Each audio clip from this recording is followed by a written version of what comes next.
मोहोळ ते डिस्कळ रस्त्यालगत रस्त्याच्या बाजूला असणारी सर्व झाडे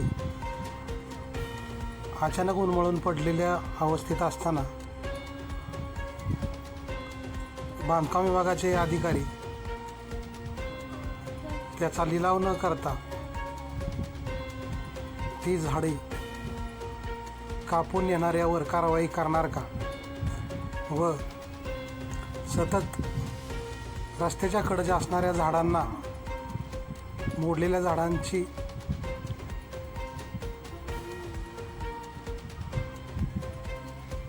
त्याच्यावर कोणत्याही प्रकारे कापून नेणाऱ्यावर कारवाई करणार का व बांधकाम विभाग हाही प्रश्न निर्माण होत आहे. बांधकाम विभागाचे पदाधिकारी याकडे जाणून बुजून दुर्लक्ष करत आहेत की यामागे कोणता त्यांचा डाव आहे हेही पाहणे गरजेचे आहे. बांधकाम विभागाच्या पदाधिकाऱ्यांनी आत्तापर्यंत सर्व झाडे कापून नेली तरी त्याकडे कोणत्याही प्रकारची पाहणी किंवा शहानिशा केलेली नाही किंवा त्याचा लिलाव केलेल्याचे चित्र दिसून येत नाही.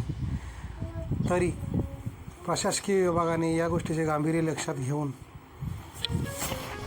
योग्य ती पावलं उचलावीत